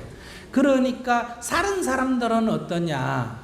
만약에 갑자기 돌아가시는 걸 갖고 슬퍼하지 마라. 그러면 죽는 사람한테 좋은 일이다 나쁜 일이다. 고생 안 하고 돌아가신 일이기 때문에 좋은 일이니까 갑자기 돌아가시기 때문에 좋은 데 못 가는 게 아니라 내가 잡고 있기 때문에 못 가는 거 아니에요. 그죠? 그러니까 딱 놔버려야 돼요. 아이고 어머니에겐 참 좋은 일이다. 나는 조금 아쉽지만 너한테 좋은 일이라고 어머니한테는 참 좋은 일이 이렇게 탁 놔줘야 돼요. 그래야 좋아진다 이 말이에요. 그러니까 이게 입장이 달라야 돼요. 죽는 사람은 탁 죽는 게 좋은데 그때는 자식이 살은 사람이 안 낳아줘가 문제가 생기니까 살은 사람들은 탁 낳아줘야 되고, 그 다음에 이렇게 병치레 하면서 죽는다고 꼭 병치레 한다고 나쁜 게 없다. 그럼 애들이 집착을 저절로 끊어줘요. 그런데 요즘 아이들은 효자라가 우리가 3년까지 그래 안 아파도 한 3개월만 누워있으면 끊어줘요. 요즘 애들 효자예요, 효자 아니에요? 효자예요. 그래서 우리 덜 고생하고 죽어도 돼요. 그런데 저 지금 질문자는 효부가 못 돼가지고 저러거든요. 그러니까 탁 놔야 남편이 좋다. 그 업에 따라서 부부간에도 다 가는 길이 틀리다고 그러잖아요. 근데 한 번쯤은 볼 수가 있냐고요. 저희 그러면 자기가 볼 수 있다고 부처님한테 해가 극락이가 있는데 잘 사는데, 안 그러면 윤회해가지고 지금 잘 지금 태어나가 있는데 그걸 여기까지 데려오려면 그 죽여야 돼요, 안 죽여야 돼요? 예인 나쁜 사람. 그런 생각하면 안 돼요. 그럼 갑자기 저기 급사시키는 얘기 아니에요, 그게. 그건 못된 생각을 하고 그래요. 그건 굉장히 나쁜 거예요. 자기는 자기 생각만 하지 도무지 상대에 대해서는 털 것만큼도 고려하는 마음이 없다. 만나고 싶으면 딴 영감 만나면 되잖아.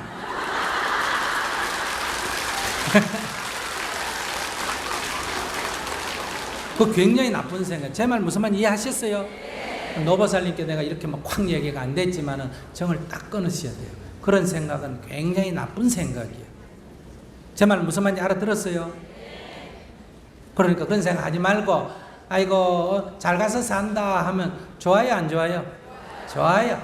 잘 가서 살면 좋고, 그러니까 내가 외로우면 내가 딴 영감 하나 만나가 즐겁게 살면 돼요. 그러지 그 데려오려고 하면 안 돼요. 여기 외로운 영감들 많으니까 생각을 딱 바꾸셔야 돼요. 올라가는 것이 아니고 제가 이제 그 열반이라 그럴까 그 했을 적에 안 날 수가 있냐 그 말이죠. 그거를 니도 모르고 나도 모르고 아무도 몰라요.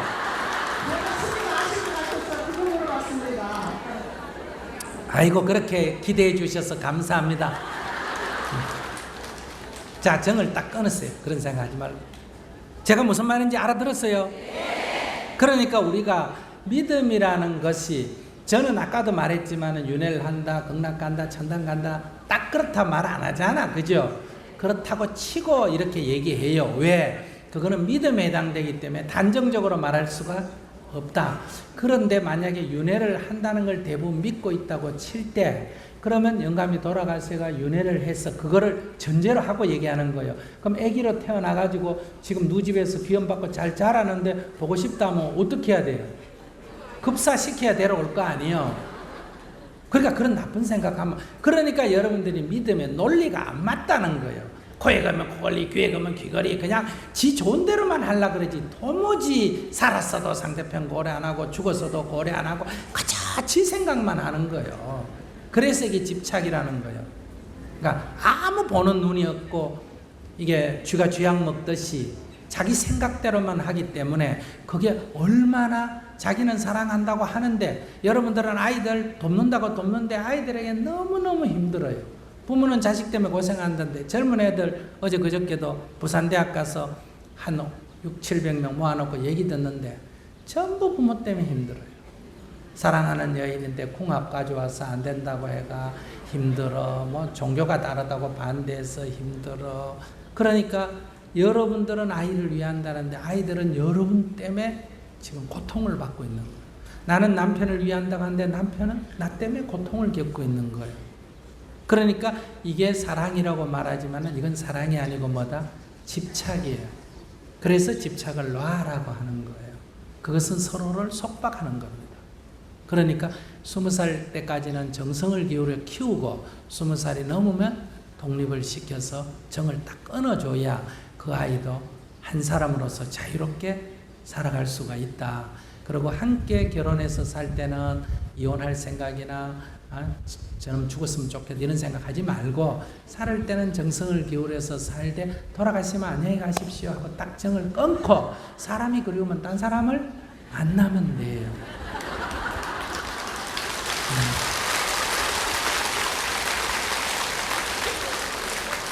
자, 다음 분.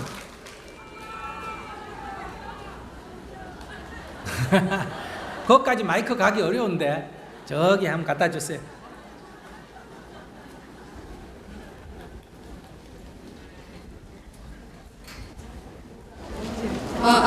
네.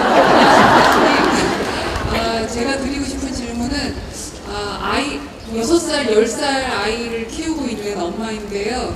아이들에게 모범이 되어줘야 하는 그 시기라고 스님께서 말씀하셨는데 이제 남편이 이제 모범이 되지 못하는 행동을 하거나 그런 환경을 조성할 때 남편에게 또 숙여야 하는데 그렇게 좀 딜레마가 일어나는 것 같습니다. 어떻게 모범을 하고 이것이 예를 들면 운전하다가 아이들 듣는 데서 뭐 욕을 한다거나 뭐 폭력적인 영화를 다운받아서 아이들한테 보여준다거나 그럴 때 이제 저는 아이들로부터 그 환경으로부터 보호하고 싶은 마음이 일어나고 또 그러면서 남편한테는 또 숙여야 한다라는 그 두 가지가 좀 이렇게 상충할 때가 있는데요. 제가 어떻게 해야 하는지 알려주시면 감사합니다. 그러면 남편이 욕을 한다고 그런 남편 욕하지 말라고 자기가 말하면 남편이 들어요, 안 들어요? 그럴 때도 있고 안 그럴 때도 있습니다. 그럼 듣는다면 질문거리가 안 되잖아. 그러니까 그게 듣지 않는 경우가 좀 많고요. 안 들으면 자기 어떻게 남편한테 신경질 내요? 예전에는 좀 그래. 냈었는데요. 그러면 남편이 혼자 욕하는 거를 애들이 좋아할까? 엄마 아빠가 둘이 서로 마주보고 욕하는 걸 좋아할까? 그러네요 진짜. 그러니까 남편이 물론 욕을 안 하고 하면 좋아요. 그게 더 좋아. 너 남편이 술 먹고 늦게 안 들어오면 더 좋아. 아이들한테 좋은 건 맞아요. 그런데 남편은 내가 어떻게 할 수가 없잖아. 그러니까 자기 성질대로 욕하고 또 지 성질대로 또 술 먹고 들어오고 또 잔소리하고 그러겠죠. 근데 그거를 내가 고칠 수 있으면 여보 그러지 않으면 좋겠다 해서 내가 편안하게 얘기해서 남편이 그렇게 될 수 있으면 해야 돼요. 좋아요. 그런데 그게 안 된다고 내가 그 문제로 짜증을 내거나 싸우게 되면 남편 혼자 하는 것보다 둘이서 하니까 아이들한테 더 나빠진다 얘기예요. 제 말 이해하셨어요? 그러니까 남편이 잘했다는 게 아니라 그걸 잘못했다고 시비를 할 때는 결과적으로는 더 나빠진다는 거예요. 그래서 남편이 잘했다 두둔하는 게 아니라 그걸 갖고 시비를 하지 마라. 그래야 아이가 조금이라도 더 좋아진다. 만약에 남편이 술을 먹고 늦게 들어오고 그래서 와서 주정을 좀 한다. 그러면 대부분 부인들이 이걸 가지고 기뻐해요? 괴로워해요? 괴로워하죠. 엄마가 괴로워하면 아이는 엄마를 괴롭히니까 아빠가 믿겠어요? 안 믿겠어요? 믿겠죠. 그래서 아이가 아빠를 미워하게 돼요. 무슨 말인지 아시겠어요? 그럼 이 미워하는 심성이 형성되는 거예요. 집안에서. 아빠를 미워하든 누굴 미워하든 미워하는 심성이 형성돼요. 그럼 만약 아빠가 없으면 이 미워하는 심성이 형성되니까 아빠가 안 보이면 누구를 미워할까? 엄마를 미워하겠죠. 바깥에 가면 딴 애를 미워하게 되는 거예요. 그런데 이 아이는 생각은 나는 절대로 아빠처럼 저래 안 해야지 하는데 크면 내리기라는 게 있어요. 내리기란 말 들어봤어요? 내리기, 경상도 사투리로. 거기 그대로 아이가 그대로 온받아갑니다. 그러면 이거는 남편 때문에 생겼다고 다 얘기하는데 그건 남편 고치면 물론 되지만은 반드시 그런 건 아니에요. 남편의 그 술 먹고 와서 주정할 때 엄마가 그 남편을 이렇게 들어오시면 아이고 일찍 들어오셨네요. 아이고 한 잔 드셨네요. 이러고 어떻게 덜 먹었으면 술상도 차려드리고 이렇게 많이 먹었으면 그 얘기를 할 때 아이고 그래요 아이고 그러셨군요 하고 옆에서 막 앉아가 들어주고 그럼 애기들이 볼 때는 둘이가 싸워요. 무슨 재밌게 얘기하고 있어요. 재밌게 얘기하고 있기 때문에 아이들한테는 아무런 영향이 안 가요. 그러니까 이렇게 키우면 아버지는 술주정인데 애는 커서 아무 아버지를 안 닮아요. 제 말 이해하셨어요? 그러니까 그거를 누가 차단할 수 있다? 엄마가 차단할 수가 있다 이 말이에요. 그러니까 원인이 아빠가 하기 때문에 엄마가 그걸 거울에 비춰가 애 쪽으로 넘겨주는데 엄마 거울만 없애버리면 반사만 안 시키면 아빠가 그렇다 하더라도 애는 아무 문제가 없다. 그런데 물론 첫 번째 원인은 아버지가 제공자지만 아버지가 안 그러면 좋은데 그런데 그게 세상이 내 뜻대로 돼야 안 돼요. 안 된다면 엄마라도 안 비춰야 거울로 아이가 그 까르면 업을 안 받아들이게 된다. 그러니 애기 엄마는 자기 아이를 사랑하니까 어떻게 해야 된다? 그 남편을 감싸줘야 된다는 거. 그래야 우리 아이가 좋다. 그러니까 그런 관점에서 남편에게 편안한 마음으로 이렇게 당신이 그런 게 아이들 교육에 좀 안 좋습니다. 이렇게 얘기하지만은 그 문제로 짜증을 내거나 갈등이 생기면 거꾸로 자기까지 합류해서 아이에게 더 나쁜 영향을 준다. 그러니까 나쁜 영향이 50이 될 걸 100을 자기가 만든다 이 말이야. 네, 잘 알겠습니다. 네.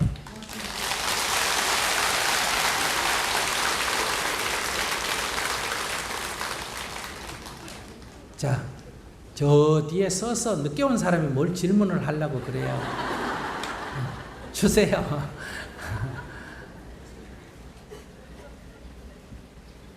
안녕하십니까. 다들 몇 시야? 30분. 네. 저 10시 반부터 와가지고 집에서 갔다가 와서 그럼 뭐 자리 잡아놓는데도 아닌데 뭐. 선생님 제가요 다른 게 아니라 바람난 신랑 잡으러 왔어요. 마이크 가까이 대고 얘기하세요. 바람난 신랑 잡으러 왔습니다. 네. 누구한테 바람이 났냐면요. 법률스님께 바람이 나가지고요. 아침 10시에 출근을 해서요. 집에 들어오면 밤 10시 되는데요. 밤 10시에 저녁 식사하고 작은 방에 들어가서 스님 동영상을 새벽 4시까지 봅니다.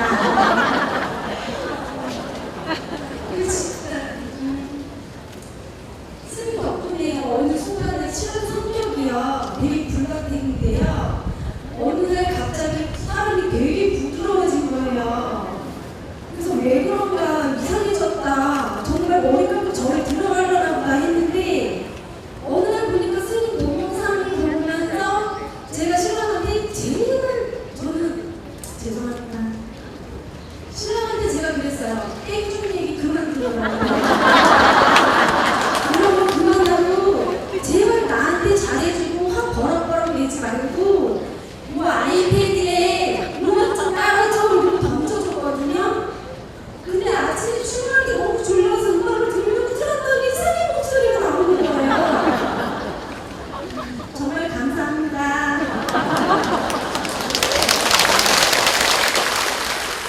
아이고 주책이다 주책이다.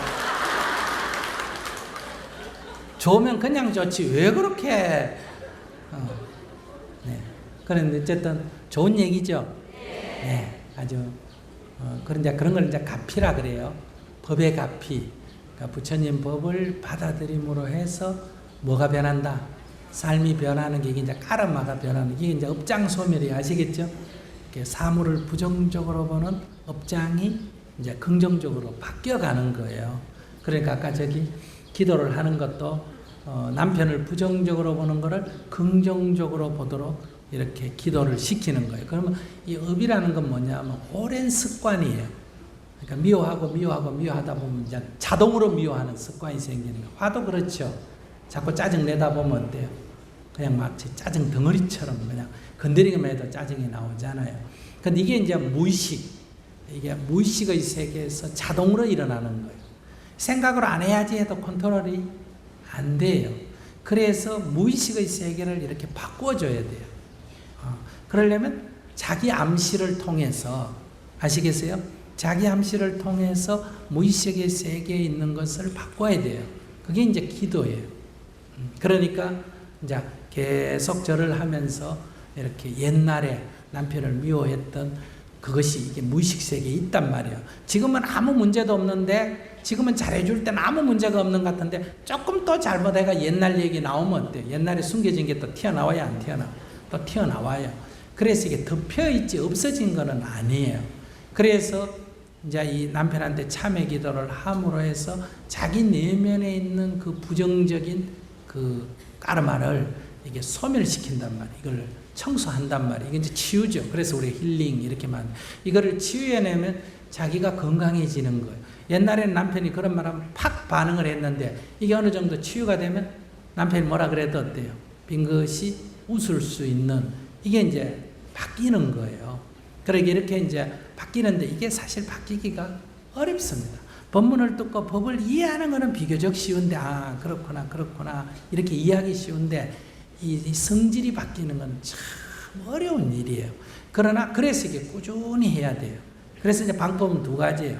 탁 좀 세게 자극을 줘가 확 바꾸는 게 이제 들어가서 이제 명상을 하든 이런 수련을 통해서 입원 환자처럼 세게 자극을 주는 방법이 있고, 그 다음에 이제 통건 치료하듯이 매일 정해진 시간에 어때요?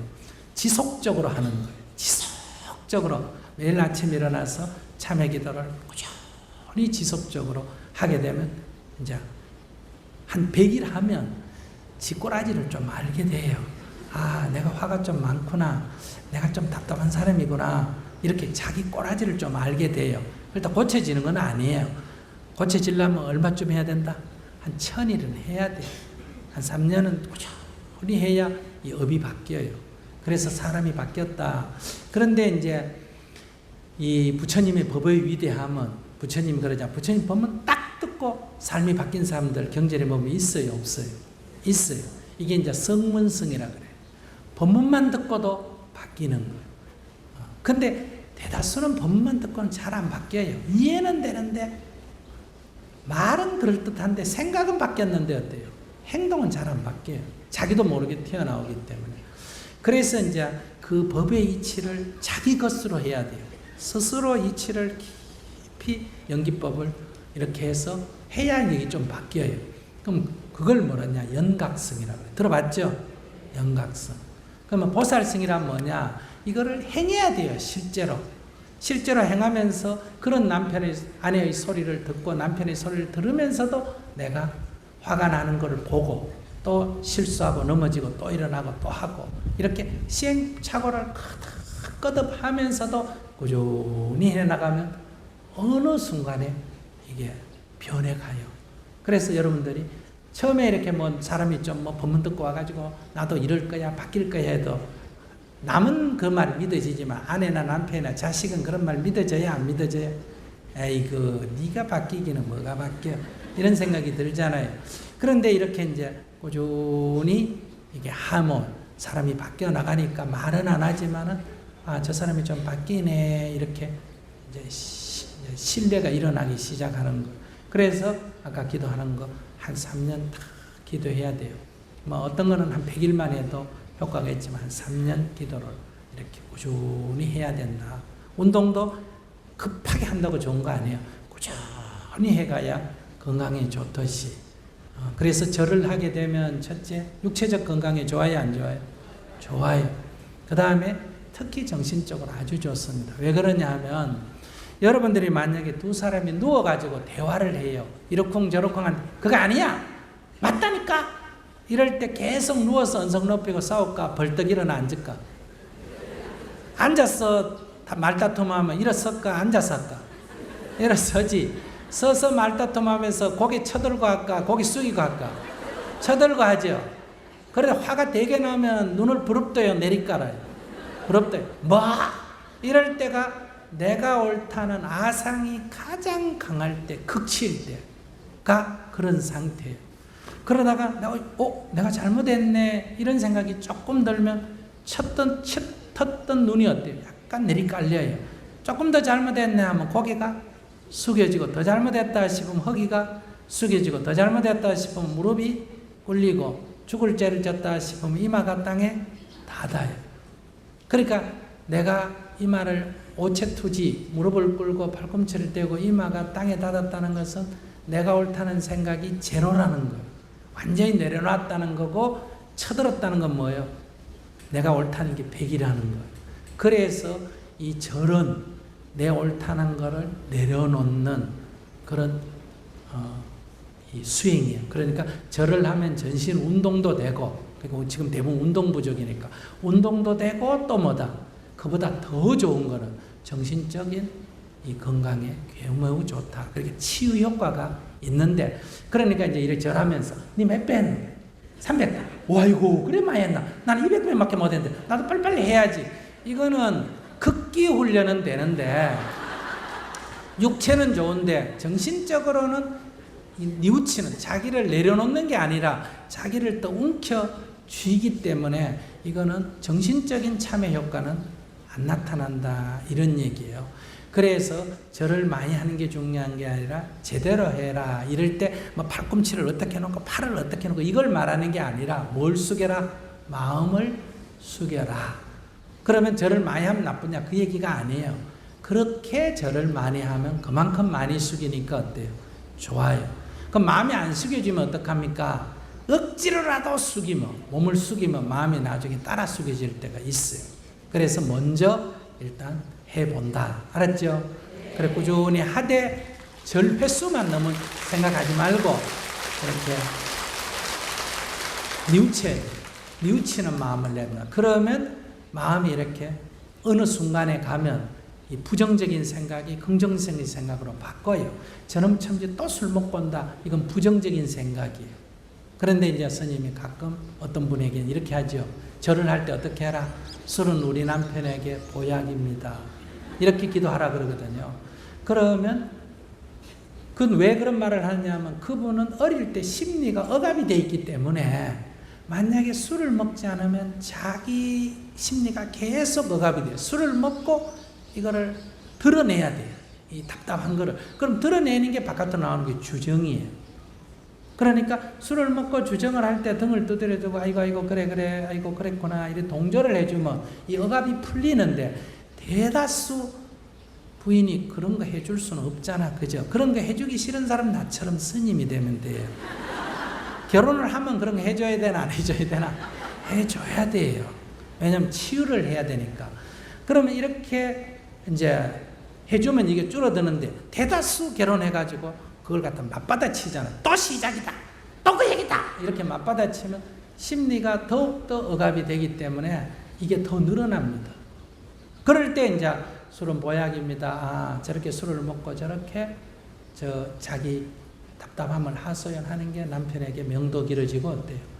조금 귀찮긴 하지만 그래도 좋은 일이다. 이렇게 이제 하면, 이렇게 자꾸 기도하면, 그렇게 말은 그래도 이 법문 듣고 이해돼도 술 먹고 오는 꼬라지 딱 보면 보기 싫잖아. 그런데 이렇게 자꾸 기도하면 어느 순간에 술 먹고 오는 남편에게 딱 이렇게 저항감이 안 일어나고 아이고 힘드시니까 한 잔 드시고 이렇게 마음이 이제 나도 모르게 바뀌어요. 이렇게 바뀌면 이제 남편이 더 시간이 흐르면 이제 바뀌기 시작하는 거예요. 이 억압 심리가 해소되면 남편도 또 바뀌어요. 그러니까 술을 더 먹으라고 하는데 더 먹을 것 같은데 처음에는 더 먹으라면 진짜 더 먹어요. 부작용이 나타나는데 시간이 지나면 이제 오히려 줄어드는 효과가 나타난다. 그래서 항상 수행은 나를 먼저 이롭게 하고 누구도 상대도 남편도 이롭게 하고. 근데 저 인간 이로운 게 꼴보기 싫어가 내 이로운 것도 포기하는 사람들이 가끔 있어요. 그러면 안 되고 이렇게 해서 우리가 나부터 치유하고 상대에게도 득이 되는 이걸 갖다 뭐란다? 자리이타. 이게 불법이란 말이에요. 그러니까 내가 이로우려면 이게 지혜가 있어야 돼요. 상대를 이롭게 하려면 이 자비심이 불쌍히 여기는 마음이 있어야 돼요. 그래서 부처님의 특징을 뭐라고 한다? 지혜와 자비라고 하잖아. 그죠? 이걸 다른 말로 하면 뭐란다? 상구보리 하와 중생. 이거를 부처님 태어나실 때의 언어로 말하면 상구보리가 천상천하 유아독전, 하와 중생이 삼계계고 아담 안지. 삼계가 다 괴로움에 빠져 있구나. 내일을 마땅히 편안하게 하리라. 여러분들 한쪽 구절밖에 안 외우죠. 천상천하 유아독전만 외우잖아. 이게 대기로 되어 있습니다. 아시겠어요? 그러니까 이게 천상천하 유아독존 삼계계고 아당안지. 또 다른 말로 하면 이거는 상구보리, 이쪽은 뭐다? 하와중생. 다른 말로 하면 이거는 지혜, 이거는 자비, 이거는 자리, 이거는 이타, 이거는 성불, 이거는 정토. 떼어질 수가 없습니다. 아시겠어요?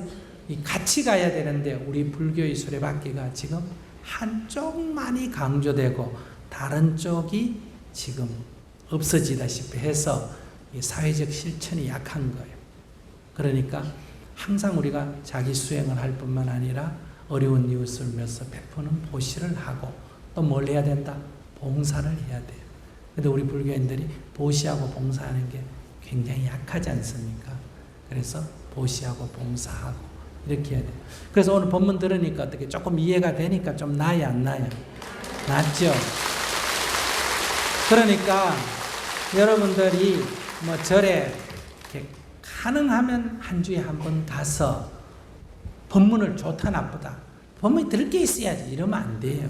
그건 아상이에요. 그러니까 법문을 항상 듣는다. 법문을 못 들을 형편이면 경전이라도 읽는다. 그래서 부처님 법을 늘 접해야 돼요. 두 번째, 이 법을 받아들여도 까르마, 업식이 있기 때문에 이 잘 안 바뀌니까 반드시 뭘 해야 된다? 수행을 해야 돼요. 목표를, 과정을 정해놓고 꾸준히 이렇게 해 나가셔야 돼요. 그래서 자기를 바꿔야 돼요. 그래서 먼저 좋음을 자기가 간직해야 되고 그 다음에 좋기 때문에 이웃에 이거를 전해야 된다 이 말이에요. 이렇게 해 나갈 때 불법이 이 세상에 정말 양약이 된다. 오늘 이런 좋은 자리를 마련해 주신 우리 조계사 그리고 조계사 주지스미야 대중들께 그리고 또 이런 거를 기획하고 주관해 주신 우리 법보 신문사에 큰 박수로 한번 감사히 드립니다. 법보 신문사 사장님이 저한테 스님 마지막에요 한 말씀 해주세요 이래. 뭐예요? 법보신문 구독하게 좀 얘기해 주세요. 알았죠? 그러고 이래 법문 딱 듣고 갈 때는 법당에 가서 보시하든 여기서 보시하든 보시를 좀 해야 돼 안 해야 돼요? 스님은 항상 신도로부터 보시를 받으면 법보시, 법시를 해야 돼요. 좋은 법을 말해야 되고 신도님들은 좋은 법문을 듣고 기쁨이 일어나면 반드시 제시, 아시겠죠? 보시를 해야 그래야 이런 게 운영이 되죠. 이렇게 무슨 복빌 때만 돈 내고 이건 듣고 다 가버리면 이 주관한 사람들은 남는 게 없잖아, 그죠? 그럼 다음에 할라 그럴까 안 할라 그럴까? 안 할라 그러겠죠. 그러니까 이렇게 해도 현상 유지는 되구나 이래야 어때요? 이런 거를 자꾸 개최하니까 그렇게 해서 가실 때 감사한 부처님 감사합니다 이렇게 보시도 법당에 가서든 어디서든 보시를 하고 그리고 오늘 집에 가서부터 법 만난 것에 기뻐해야 됩니다. 부처님을 찬탄하고 공경해야 되고 항상 부처님 법 만난 것을 기뻐해야 되고 내가 불자됨을 뭐다? 자랑스럽게 생각해야 한다. 그렇게 다 행복하게 사시기 바랍니다. 감사합니다. 네, 감사합니다. 큰 박수 부탁드립니다. 지금까지 박명진이었습니다. 자, 자리 이동하지 마시고.